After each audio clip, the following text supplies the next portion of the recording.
Hi, class. Today we're going to talk about cultural competence.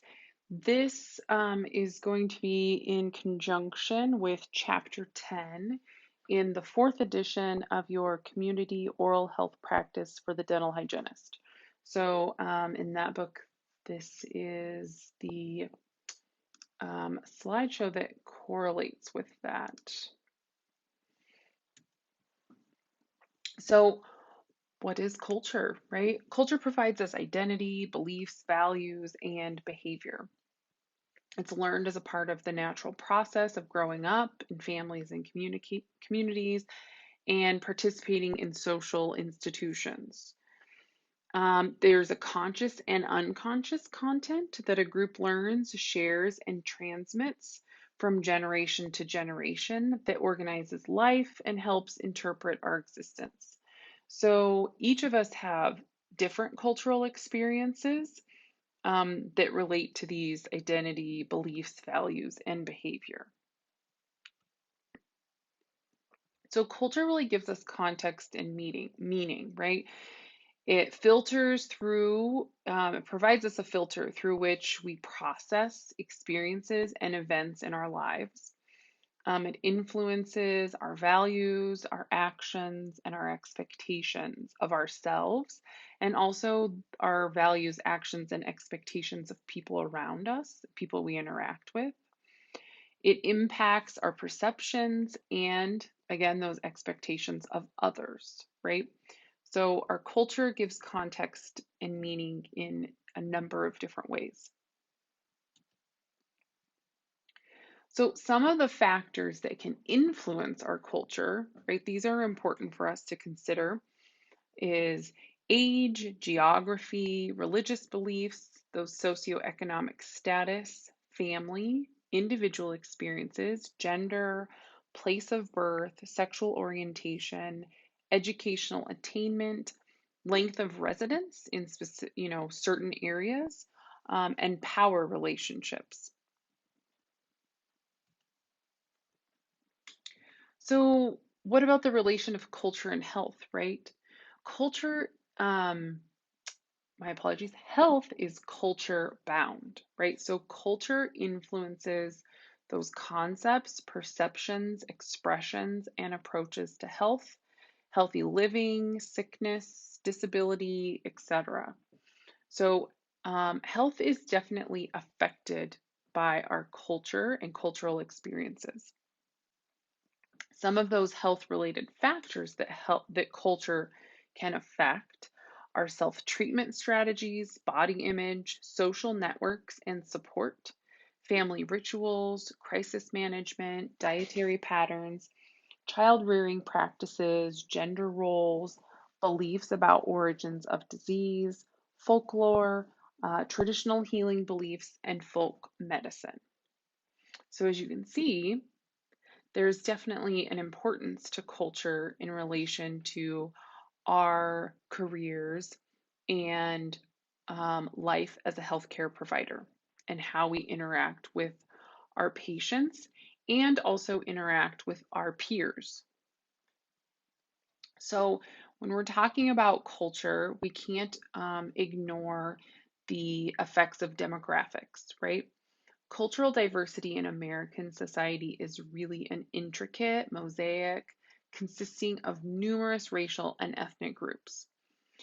Currently, the US is experiencing some demographic shifts. Groups who were once considered minorities by population numbers will together make up the majority, which is over 50% of the population by 2050. So those minority groups combined will together make up the majority. The 2020 census demonstrates the diversity of the demographics in the US. But one thing that we want to note that's different in the 2020 census is the way they asked questions and also just the way that they separated things like race and ethnicity and the ability for individuals to more um, adequately answer questions like race and ethnicity, right? Because many individuals are not just one. And so the 2020 census took that into account in comparison to the 2010 census, right? We learn, we evolve, we grow, and we adapt. And so they knew that to actually gain a better understanding of the demographics in the US, that they needed to um, ask better questions, ask questions differently, and also give individuals more flexibility in how they answer. So when you're looking at these graphs here, just to compare and kind of see those differences, right? One thing that you'll notice from the 2010 census, well, let's go back. From the 2010 census is there's much less um, individuals that selected race in combination, so more than one, or even a multi-race, right? So they may not just be two race, there might be multiple races. And you can see the difference then in that kind of purple, darkish purple in the middle, how in most of the demographic sections that grew. And so, one thing when you look at the website for the census data is that they do say that we should be cautious in how we specifically and directly compare some of that data from 2010 to 2020. But there has been a shift, regardless, in how the demographics in the US view their race and ethnicity and just how that is changing. So, one thing with when it comes to demographics and diversity too is that, we may be experiencing some demographic shifts in the US, but it's also important to remember that the United States has always been a multicultural, lingual, and racial country. And this is also true of many countries. Individuals move around, I mean, throughout history. Um, we had, different countries and ethnicities and races moving from one continent to the other things. But the US, of course, we know has a long history of since its conception of being multicultural, lingual, and racial. So just because we're having some demographic shifts now, doesn't mean that we haven't been experiencing those throughout the history of our country. But when we're talking about demographics, it is important to note the relationship between demographics and oral health disparities. So, disparities adversely affect groups of people who have systemically experienced greater obstacles to health based on their racial or ethnic group, religion, socioeconomic status, gender, age, mental health, sexual orientation, etc. Because this is not a limited list, right? These are not the only obstacles that individuals and demographics as a whole and communities as a whole can encounter throughout their life as individuals and as entire communities. So we need to understand these as healthcare providers so that we can better reach demographics that are at a greater risk for encountering oral health disparities, right? And that's something we have talked about countless times this semester. So what are some things as healthcare providers that we can do about these disparities in our communities, right? So there's 5 specific actions that are talked about in the book. It's increase awareness about health disparities, right? Know that they're there. Um, Support health and safe behaviors in your community. Improve access to health care. We've talked about the very complicated process of that and how it's not just as simple as having a provider, nearby. Create healthy neighborhoods, right? Those environmental elements of health. And then become a leader for addressing health disparities, right? Make sure that that's something that we not just are aware of, but that we act upon that. So, when we're talking about cultural and demographics and different cultural experiences, um, and we talk about healthcare, there's a term of cultural competence, right? Because we know that culture is different for each individual, for different groups, for different demographics, for different communities. And so cultural competence is important, especially as healthcare providers, because we work with and see individuals that do not share the same cultural experiences that we do. So for cultural competence, there's no true like one definition. It's ever evolving, just like we do as humans.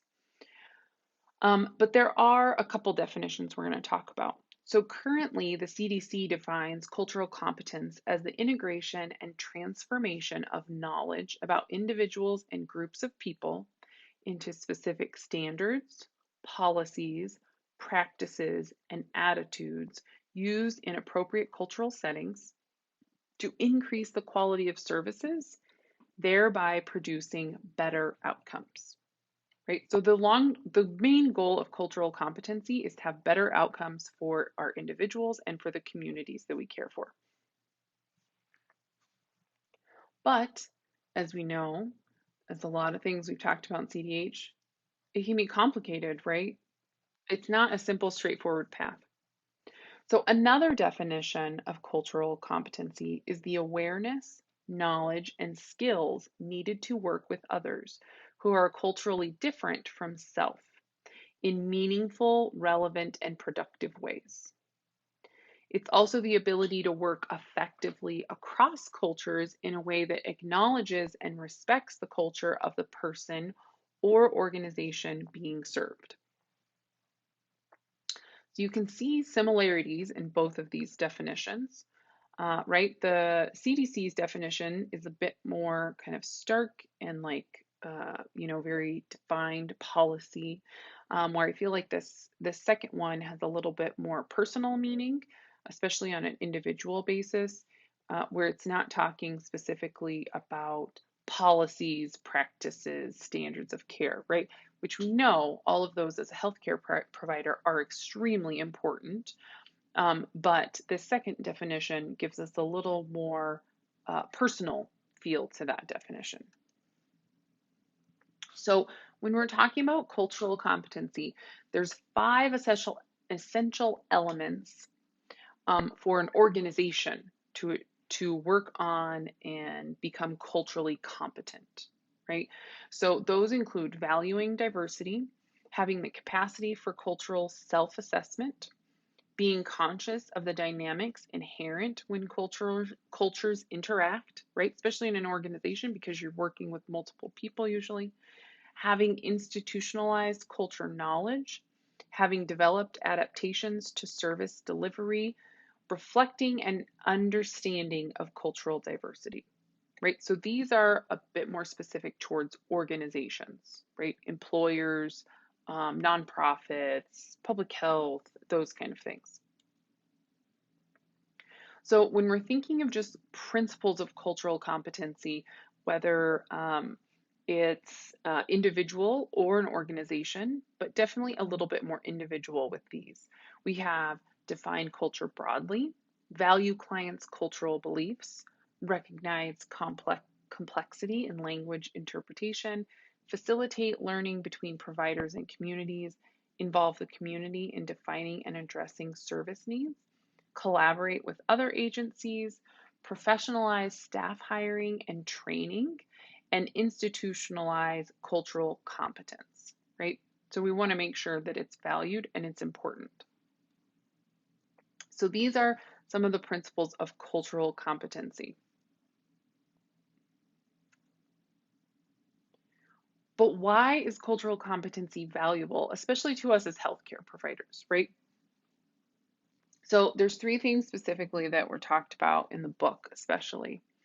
Um, And these really ring true with a lot of other things that I've read on cultural competency too. That one is just the societal realities of a changing world, not just in our own demographics, right, that surround us kind of in our personal cultural experience with cultural changes, But that the world as a whole is ever changing and people move around a lot more than they used to, right? It's much easier. You don't just have to rely on walking, horses, boats, a voyage that would take years to plan for to get somewhere. You can fly in a matter of hours on an airplane. So the world, is just we're much more involved in each other's lives. Then if you layer into that the capabilities of interactions across the world just through the internet and platforms like that, then that cultural like crossover can go on forever. Um, the second thing, though, is the influence of culture and ethnicity on human growth and development, right? And so those things are important to us as healthcare providers because growth and development are part of our job, they're part of our calling, part of the care that we provide. And so we have to have some understanding of that. And a lot of times be open minded to understanding culture and ethnicity differences that are different from our own. And then the challenge of providing effective and high quality healthcare to all people, right? So again, it just comes back to being able to give and provide the best care to our patients and understanding those cultural factors and effects on how they view their healthcare and being able to sometimes bridge those gaps that can be there. So when we're talking about cultural competency, the national class standards or the national standards for culturally and linguistically appropriate services in health and healthcare have created 15, sorry, not five, 15 action steps that help advance health equity, improve the quality of health, and help eliminate healthcare disparities, right? We talked about healthcare disparities and demographics earlier. So these 15 action steps really provide a blueprint for individuals and health organizations. Now, I'm not going to quiz you on all 15 of these action steps. It is important to at least read over these to kind of have an idea of what those national class standards are.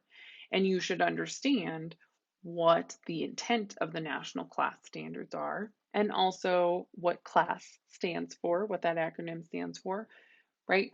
But these are helpful in providing us those blueprints, right? So, us as individuals, or especially if we're working with an organization or a group that is working on setting standards for culturally and linguistically appropriate services, we have something that we can lean on to help implement those, right? We do not have to reinvent the wheel. And we've talked about that with a lot of those, and there are some other things we're going to talk about in this section too. But we don't have to reinvent things.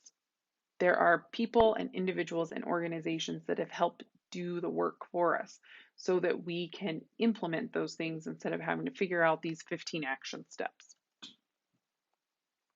So, we want to be culturally competent, right? So, how are we going to develop that? There's a few different models, and we'll talk about a few of them. One of them is a cultural competence education model. And you can see how we have a little triangle here. And it has three areas of self-exploration and awareness, skill, and knowledge, right? And you can see how these arrows don't go in a specific direction, right? They're going back and forth. And one of the things that you will notice with a lot of the cultural competence models and different methods for gaining cultural competency is that it is something that's ever evolving and is the skill that we have to continue to work on as individuals and as organizations if we are working in a larger organization. But it's much easier to focus on ourselves, right, than in an organization as a whole all the time. Especially because right now, the way you practice for the majority of the time as a student is one on one with a patient. And so things like the education model can help us with our cultural competency, um, and be open-minded and, ever improving and learning on our skills and our knowledge, just like we do with our clinical skills. So another model, which this graphic can be really kind of intimidating, I think, but it's called the Brunel model for cultural competence. Okay, so this is designed to learn about a person's own cultures and the cultures of patients, families, communities, and society. Right, so it can be used in an individual one-on-one setting. It can also be used in a community setting or an organizational environment. So this can be used in many different types of setting, right? But the focus you can see is that it is focused more on an individual, which then also helps to focus, on family, community, and global society. But you can see how the center begins first with the person, the individual, right? And you're going to look at heritage, communication styles, family rules, workforce issues, pregnancy, nutrition, high risk behaviors, bioculture, ecology, death rituals, spirituality, those healthcare practices, and healthcare providers. Okay, so this Purnell model really is starting with that individual and kind of going outward.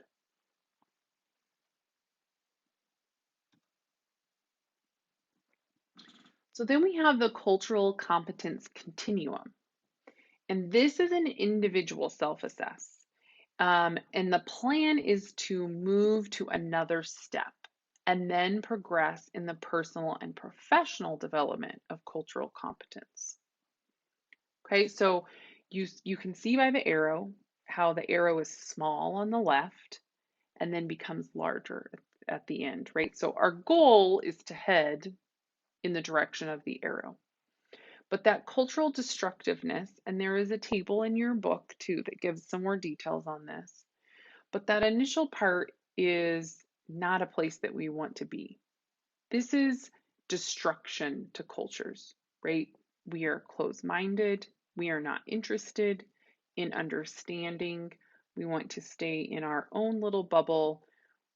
But that hurts us as an individual too, right? We are closing ourselves off as an individual to others. And humans aren't meant to be closed off to one another. Then we move into that cultural incapacity, which is the lack of capacity to respond effectively. So we may not have those very negative, don't talk to me, don't touch me, I don't want to hear it kind of attitude, but we don't quite know how to respond effectively, right? We are lacking that capacity. Then we move into cultural blindness, which can sometimes be perceived as, the concept as being a good one. But in this setting, we're treating and viewing all people the same, regardless of obvious differences and experiences, right? So we're just assuming that everybody's the same. But even if you sit down, with a friend of yours, someone that you're close with, and you start evaluating and looking at those experiences in life, you can quickly see, and it becomes very obvious, that even between two people that may look the same or have very similar experiences in life, they're still very different. And so it's important to not treat and view all people the same. And I think many of you've already experienced this in clinic, right? We cannot treat all of our patients the same because they're not the same. So then we move into cultural pre-competence. And this is where we have a level of awareness of cultural differences, right? And cultural diversity. And we have a desire, right? We want to learn more. We want to understand other individuals. We enjoy understanding, each other on our different levels. And so we have a desire to do that. Then we have cultural competence, which is acceptance and respect for cultural differences. And we emulate that in our practice and implementation, right? In our with whenever we are working with our patients and other individuals that we may work with. Then we have cultural proficiency.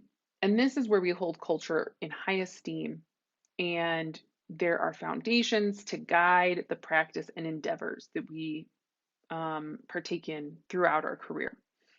Now, like I said before, with all of these models, one of the things that we just know is inherently true is that we have to work at these things, right? And um, you will find too, when you work in different offices, you work in different practice settings, that you will encounter new cultural experiences. And so you may have to refresh yourself on new cultural competency, right? But being a cultural proficiency with the cultural competence continuum doesn't mean that you know everything about every culture and you're just the best and you know it all, right? It means that we hold culture in high esteem and that we have foundations that guide our practice, right? So you're at that point where you don't have to think about it as much because you've been practicing and doing it and implementing it for a period of time, right? And adaptation and adjustments to a new culture come more easily to us. So, like I said before, when it comes to communicating across cultures, cultural competency, we don't ever expect to completely understand a culture that is not our own. And it can be dangerous sometimes, and we can get ourselves in trouble if we assume that we understand a culture that's not our own completely, right? Um, we're ever learning about ourselves, much less individuals around us. But one thing we want to make sure too is that we don't fall into stereotyping or overgeneralization because it can be easy to happen. We all have probably been guilty of it. I know I have, and it can be a trap. And so we want to avoid those things, right? Because within cultural diversity, you have individual diversity too, right? And nobody likes to be lumped, especially if it's in stereotyping or something that feels negative, right? Nobody wants to be lumped into those categories. So, what are some actions that foster that effective cross cultural communication, right? Because um, even us within our group of students and instructors have cross cultural communication. So communication is a language that's really clear, right? And is at the client's level of understanding. We want to send those clear messages. And we'll talk a little bit about health literacy later on. And I know we've talked about that in this class and in some of your other classes too. So we want to define, right, dental terminology, avoid jargon. We want to sure things are clear, make sure patients understand. We listen well to our clients' questions and their stories, right? That gives us an insight. We carefully observe our client's body language. That can tell us a lot. We look beyond the superficial. We are patient, persistent, and most important, flexible, which you all have done these three things numerous times, countless times in clinic. We recognize our own cultural biases, right? My experiences and cultural biases are different than someone else's, and it's good to be aware of that. We emphasize common ground and don't focus on differences, instead, focus on similarities. We withhold just judgment and accept others' differences. We empathize, treat each person as an individual. We don't assume understanding, right? We ask for clarification. That's where that motivational interviewing and active listening can be very helpful. We communicate in a respectful manner, which can be challenging sometimes. and we increase our knowledge and skills of cultural competence, right? I've said this already, who knows how many times, but we're ever learning and growing and practicing. So, when we talk specifically about models of cross-cultural encounters for communication, right, we have 4 models that we're going to cover. And these are all in your book. But the first one is the learn model. And these are specifically for cross-cultural communication. Before, we were talking about education, learning about um, about and becoming better at cultural competency. But now we're talking about cross-cultural communication, right? Because we know that we're not going to understand and we're not going to know everything about all of our patients and their cultural diversity. So, with learn, we have listen, with sympathy and understanding to the patient's perception of the problem, right? Listening, that's a good one. It can be a challenging one, especially when you're feeling very tight on time. Explain, right? Your perceptions of the problem and your strategy for the treatment. Acknowledge and discuss the differences and similarities between these perceptions. Recommend treatment while remembering the patient's cultural parameters. And then we're going to negotiate on an agreement, right? So we're going to strive to understand the patient's explanatory model so the treatment fits into his or her cultural framework, right? So we're going to listen, explain, acknowledge, recommend, and negotiate. And I will tell you, when it comes to cross-cultural communication, one of the things that we've talked about a lot in clinic is that motivational interviewing, which really emphasizes on listening and repeating information and being very patient with our patients. This plays right into these models. So then we have the respect model of cross-cultural communication. We have rapport, right? So we're seeking that patient's point of view. We're trying to connect with them on a social level. Empathy, we're going to be empathetic. Support, right? We're going to ask about and try to understand some of those barriers and maybe compliance, right? So we're going to ask our patients those open-ended questions. Partnership, we're going to be flexible in regard to issues of control, which can be really difficult as a healthcare provider. Dental hygienists are no different. And we want to stress that we're working together, right? This is a team. We're partners in their health, and really reinforce that partnership. Explanation, we're going to use that simple language. We're going to make sure that we maybe have things in writing in a language that's easy for our patient to understand. Ideally, we use a language that our patient is most comfortable with. And that is one of the reasons why we talked in clinic theory about using things like Google Translate. They are not perfect by any means, but they can help. They can be very helpful, especially whenever we are working in cross-cultural communication. Cultural competence, right? We're respectful. We are understanding. We're aware of our own biases and preconceptions, right? As individuals, also as healthcare providers, we have all the knowledge. We're the ones that studying these things, so we have to understand those differences, and acknowledge and understand our own limitations sometimes, and sometimes our own personal style is not always working with a given patient. And I've told you guys examples of that before in class for myself. And it can be difficult as an individual to realize that maybe you're not the best provider for a patient. Trust, right? That remember that self-disclosure may be an issue for some patients that aren't accustomed to that, and making sure we take that necessary time and that we follow through with our commitments. So we have rapport, empathy, support, partnership, explanations, cultural competence, and trust. That's the respect model. So then we have the Kleinman's explanatory model of illness. And these are questions that can help us, right? So these are great questions for that motivational viewing style of conversation with our patients, right? So these can be really handy um, to ask your patient, like, what do you think that caused a problem? Why do you think it started when it did? Um, what do you think your sickness does to you?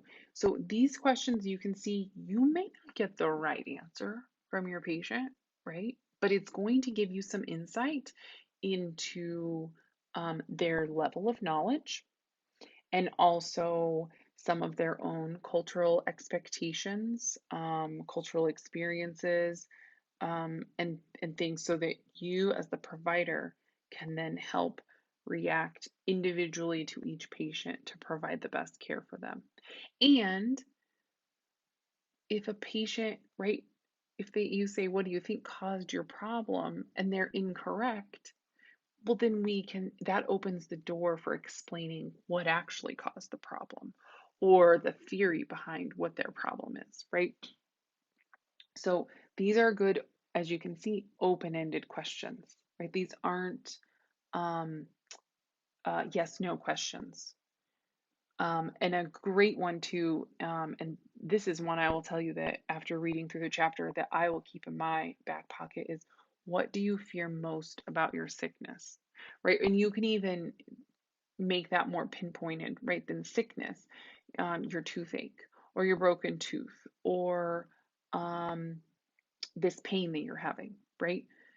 So that can really help you gauge and motivate your patient too, whenever we're talking about motivational interviewing. So then we have the ethnic model of cross-cultural communication. Lots of acronyms in this chapter, but I feel like that's just the story of the whole book. So we have explanation, right? The patient's perception of the illness or problem. Um, treatment, treatments previously tried by the patient, whether those were in the office or maybe their own personal things that they've done. People do some crazy things sometimes, but they might seem crazy. See, that's where some of my bias can show, is that they might seem crazy to me, but they may be kind of normal for them. Like maybe that's what their grandmother told them to do, or their grandmother told their mother that then told them, right? And so, uh, that's something we have to be aware of, right? I wouldn't probably tell a patient that something they tried was crazy. I would try to relate to them and talk it through. Healers, those previous advice sought from folk healers, that can be in the form, of depending on cultures, that can be a leader within a community. Um, folk healers could simply be, a grandparent or a parent, someone that's an elder may have given them advice on something. Negotiate again, finding those mutually acceptable options for the provider and the patient. Intervention, agreeing on an intervention, right? Agreeing on what should be done, and then collaborating with the patient, the family, other healthcare professionals, healers, and community resources. Um, because one thing we do want to be aware of, right, is some of those cross-cultural communication styles in the collaboration setting is that in some cultures the individual may not make the final decision on treatment, right? And if we pick up on that, because we don't want to make assumptions, but if we pick up on that, then we we need to communicate with our patients and um, and make them feel comfortable in either bringing that information to someone else or that other individual coming to talk with us as healthcare providers. Or maybe they come with the patient, right? That would be great because then you could get it all done at once. So we talked a lot about communication, right? Written communication, though, is really important because we like to be able to send our patients with things, right? Whether it's a referral, um, or maybe it's just something as simple as our, recommendations for how often you need to brush your teeth or floss. But we want to make sure that those are in a way that the patient understands on a health literacy level, but also just a language level, right? Linguistically. So I want you to think about on your worksheet and things and look into there are 3 specific written communication recommendations in your book, suggestions on how to have effective written communication. But it is not a bad idea to also look into that a little bit more yourself and just think through those suggestions in the book, on their importance and how you can implement those things. Um, and that is where sometimes translation apps and functions can be helpful. But as we learned whenever we worked with the translator app in clinic theory, it doesn't always go as smoothly from one language to the other, right? So sometimes and often, especially in written communication, it's very helpful to actually have someone that is a true translator, or at least to read over translations that we have created. Or even better, if we can access a lot of written communication through entities through the internet.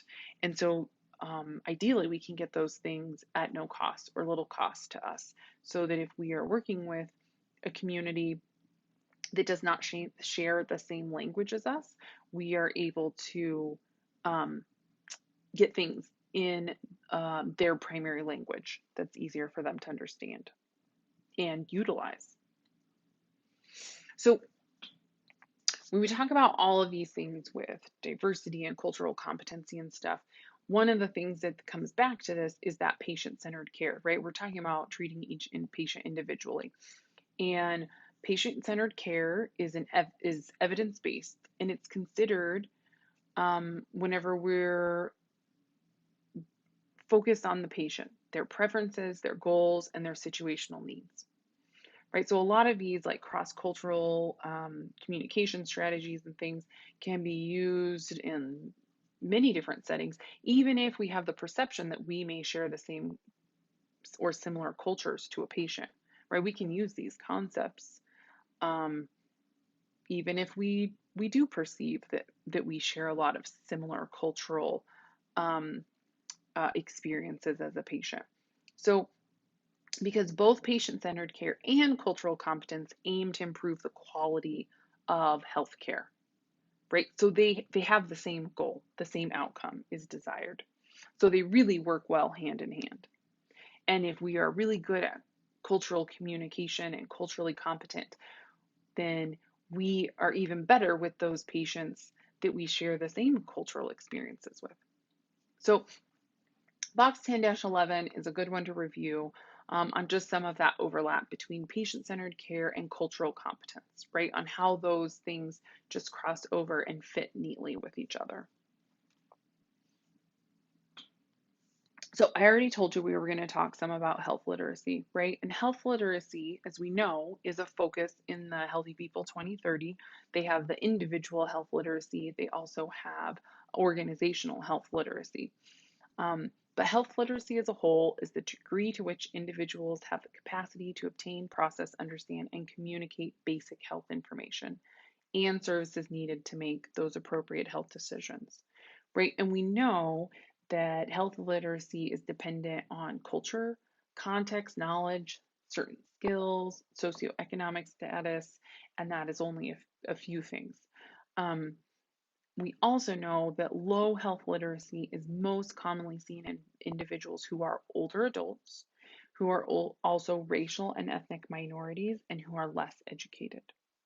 But if we use those cross-cultural communication models, then we will help evaluate and we will just kind of pick up on that health literacy level of our patients, right? I will tell you, so in school settings, sometimes you have patients that have really high health literacy because they've been patients at the college for many years and they've listened and absorbed that information between student and instructor. That's not always the case in practice, but you will run into patients that know a lot about their health too. And some of them are astounding at their ability to remember things and dates off the top of their head and what has happened in their health. Um, but we know patients and individuals that have low health literacy definitely experience lower health status, lower rates of adopting healthy behaviors, right? They have lower health literacy. They have greater oral health disparities, less frequent utilization of preventive oral health services, higher overall health care costs because they have more illnesses, reduced oral health knowledge, poor outcomes and higher hospitalization rates because they are not using those or have access to sometimes those oral health services and care, lower rates of participation in dental public health programs, higher risk of oral diseases and conditions, and lower rates of dental insurance. Right? So we know if we have patients that we've identified that have a lower health literacy, that they may and statistically will encounter some of these challenges and difficulties within their oral health. So, as usual, I know this is recorded, so you can't ask me specific questions right now, but if you have questions, email me, text me. Um, You can set up one-on-one office hours also with me, and we can review any of these. But complete the worksheet, turn it in to through D2L before the due date or by the due date technically, and then use that worksheet as a study guide for your exam for Chapter 10 and cultural competency. All right, thank you, everybody.